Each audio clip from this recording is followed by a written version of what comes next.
दोस्तों सल्तनत उस्मानिया की स्थापना करने वालों की शान में तुर्की में सीरियल बनाई गई जिसका नाम दिरलिस इर्तुगुल रखा गया। दिरलिस इर्तुगुल ने पूरी दुनिया में अपनी धूम मचाई। मुस्लिम दुनिया में इस सीरियल को बड़े ही शौक से देखा गया। हालांकि अरब मुल्कों में सऊदी अरब, यूएई, मिस्र और बहरीन में इस सीरीज पर पाबंदी लगा दी गई। इसी बीच यूएई ने दिरलिस इर्तुगुल के जवाब में स्पेन के शहर अंदलुस में जन्मे इब्नुल अरबी की जीवन पर एक सीरीज यानी उनके लाइफ स्टाइल पर एक सीरीज बनाई। बता दें कि इब्नुल अरबी अर्तुगरुल गाजी के रूहानी रहनुमा और उनके पीरो मुर्शिद थे। इब्नुल अरबी का सल्तनत उस्मानिया की स्थापना में महत्वपूर्ण किरदार रहा। इब्नुल अरबी एक आलिम दीन और वली कामिल और शायर और सूफी थे। इब्नुल अरबी को मुस्लिम दुनिया में शेख अकबर के लक़ब से पहचाना जाता है, तो वहीं पश्चिम दुनिया में ग्रेटेस्ट मास्टर के नाम दिया गया। दोस्तों मुहियुद्दीन इब्नुल अरबी का जन्म अंदलुस यानी स्पेन का जो एक शहर है वहाँ मोरिस संस्कृति में हुआ था, जो यहूदी और ईसाइयों का असाधारण उत्कर्ष का केंद्र था। दोस्तों इब्नुल अरबी एक महान उस्ताद होने के साथ साथ अपनी महान दूरदर्शी क्षमता के लिए प्रसिद्ध थे। उन्होंने इस्लामिक दुनिया में बड़े पैमाने पर यात्रा की। 1240 ईस्वी में दमिश्क में उनकी मौत हो गई। दोस्तों मुहियुद्दीन इब्नुल अरबी इतने बड़े आलिम थे कि वो कितने बड़े आलिम थे उनका अंदाजा आप इसी बात से लगा सकते हैं कि उन्होंने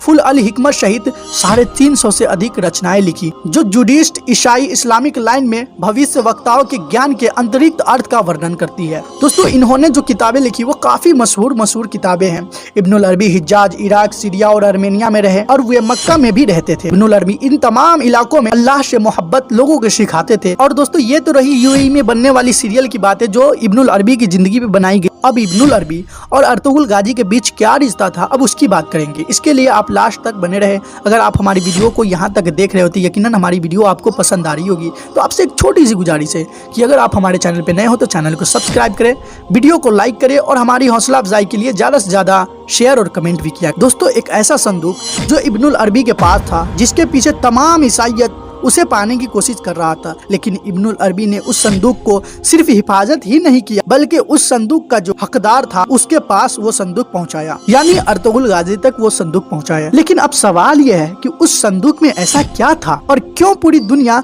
उसे पाने की कोशिश कर रहा था। तो इस संदूक की कहानी बताएंगे। आपसे फिर गुजारिश कर रहे कि लास्ट तक बने रहे। दोस्तों पहले हम ये जान लेते कि इब्नुल अरबी कौन थे। जैसा कि हमने पहले ही बता चुका हूँ इब्नुल अरबी कहाँ के रहने वाले और उनकी मौत कहाँ हुई। अब दोस्तों आप लोगों को इब्नुल अरबी का असल तारुफ कराएंगे।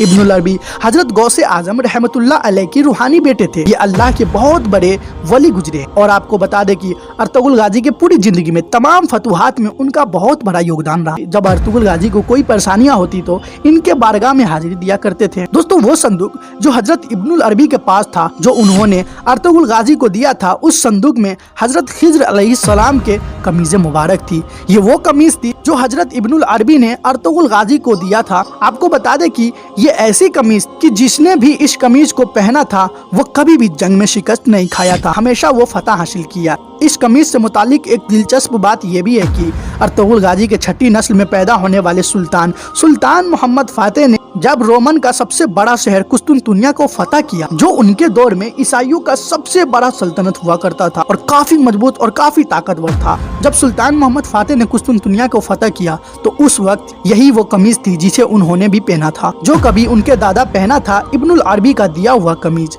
जो हजरत खिज्र अलैहिस्सलाम के थे। और आपको बता दे कि कमीज अर्तुगरुल गाजी के बाद उनके सारी औलादों तक पहुंचती रही, यानी उस्मानिया सल्तनत के तकरीबन सारे सुल्तानों तक ये कमीज पहुंचती रही। बहरहाल दोस्तों आपको ये सारी रिपोर्ट पे क्या ख्याल है कमेंट में जरूर बताएं। शुक्रिया।